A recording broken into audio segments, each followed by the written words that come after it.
परवीन बॉबी सिनेमाई पर्दे पर वो सब कुछ 70 के दशक में कर रही थी जो अपनी चाहत, आधुनिकता और आत्मनिर्भरता के लिए महिलाएं आज करना चाहती हैं। यकीन ना हो तो दीवार का वो दृश्य याद कीजिए जिसमें अमिताभ बच्चन एक बियर बार में बैठे हैं और वहां उनको अकेला देखकर परवीन बॉबी पहुंच जाती है। बिना किसी जान पहचान के बातचीत शुरू करती है। एक हाथ में सिगरेट, दूसरे हाथ में शराब का प्याला, एकदम कॉन्फिडेंट और स्कर्ट का डिजाइन ऐसा कि टांगे बाहर झांकती नजर आती हैं।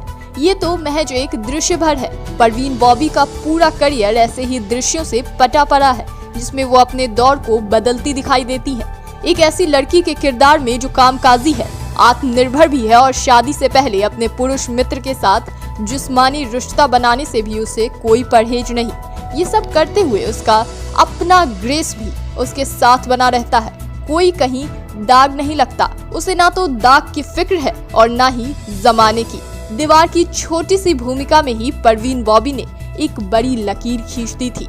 यही वजह है कि परवीन बॉबी के सक्रिय फिल्म करियर के 3 दशक के लंबे अंतराल के बाद भी उनकी भूमिकाएं लोगों को याद हैं।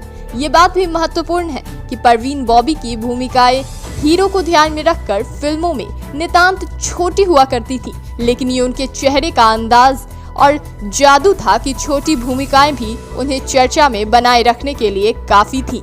जब सिनेमाई पर्दे पर अच्छी लड़कियों के सलवार सूट और साड़ी पहनने का चलन था, तब पाश्चात्य रंग ढंग में पली बढ़ी परवीन बॉबी को फिल्म निर्देशक B.R. इशारा ने पहली बार क्रिकेटर सलीम दुराना के साथ 1973 में फिल्म चरित्र में मौका दिया।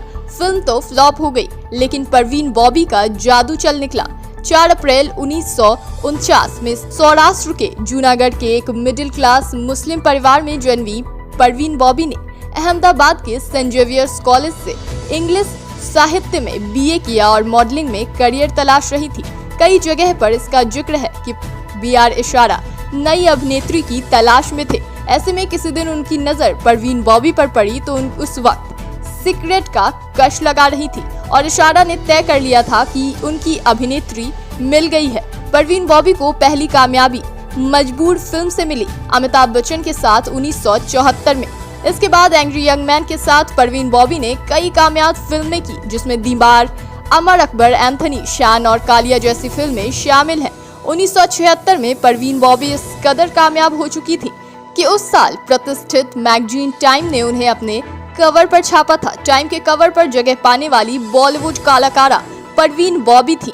सिनेमाई करियर में वो जितनी कामयाब हुई, वैसी कामयाबी उन्हें अपने निजी जीवन में नहीं मिली। पहली बार उनका अफेयर डैनी के साथ हुआ, लेकिन ये प्यार बहुत आगे नहीं बढ़ पाया। डैनी ने फिल्म फेयर को दिए एक इंटरव्यू में बताया कि परवीन बॉबी और उनके साथ 3-4 साल का रहा था, लेकिन इसके बाद दोनों के रास्ते अलग हो गए। डैनी के बाद परवीन बॉबी का प्यार कबीर बेदी के साथ हुआ। दोनों ने एक साथ 1976 में बुलेट फिल्म में काम किया था और करीब 3 साल तक दोनों एक दूसरे के प्यार में डूबे रहे। कबीर बेदी की खातिर परवीन ने अपने चमचमाते करियर को भी छोड़ दिया। उस दौर में कबीर बेदी को एक इटालियन टीवी सीरियल में लीड रोल मिल गया था और परवीन बॉबी उनके साथ यूरोप शिफ्ट हो गई, लेकिन दोनों के बीच सब कुछ ठीक नहीं रहा तो परवीन बॉबी बॉलीवुड वापस लौट आई। जब वो वापस लौटी तो भी इंडस्ट्री ने उन्हें हाथों हाथ लिया। कबीर बेदी के साथ ब्रेकअप को अपने जीवन का टर्निंग पॉइंट बताने वाली परवीन बॉबी इसके बाद महेश भट्ट के साथ रोमांस में पड़ी। महेश भट्ट के साथ रोमांस के दौरान ही परवीन बॉबी को मानसिक बीमारी शुरू हुई थी, जिसे महेश भट्ट ने कई इंटरव्यू में पैरानॉइड बताया है। हालांकि परवीन बॉबी ने खुद भी कभी भी इस बीमारी की चपेट में नहीं बताया। उन्होंने ये जरूर माना कि आनुवंशिक मानसिक बीमारी ने उन्हें चपेट में ले लिया है। महेश भट्ट के चलते ही परवीन बॉबी आध्यात्मिक गुरु UG कृष्णमूर्ति के संपर्क में आई और उनके कहने पर ही 1983 में परवीन बॉबी ने बॉलीवुड को छोड़ दिया। थोड़े समय तक वो बैंगलोर में रही, इसके बाद अमेरिका चली गई। ये वही समय था जब परवीन बॉबी अपने करियर को गंभीरता से ले रही थी और अमिताभ बच्चन के साए से बाहर कुछ अलग करने की कोशिश भी कर रही थी। अपनी बीमारी के दौरान ही उन्होंने अमिताभ बच्चन सहित दुनिया के नामचीन लोगों से अपनी जान को खतरा बताया था। बहरहाल 1979 में परवीन बॉबी भारत लौट आई और 2005 तक मुंबई में ही रही। बॉलीवुड चमक धमक से दूर, बहरहाल मानसिक बीमारी और सनक की हद तक अपनी शर्तों पर जीने वाली शक-मिजाजी के बाद भी परवीन बॉबी अपने जीवन के अंतिम दिनों में आत्मनिर्भर बनी रही, किसी की मोहताज नहीं रही। लेकिन ये भी सच है कि परवीन बॉबी के घर के सामने प्रोड्यूसर्स की कतार रहती थी। उस परवीन बॉबी के आखिरी दिनों में सबने उन्हें भुला दिया। करीब 1 दशक का स्टारडम और करीब 50 फिल्में उनके जीवन के सूनेपन को नहीं भर पाई।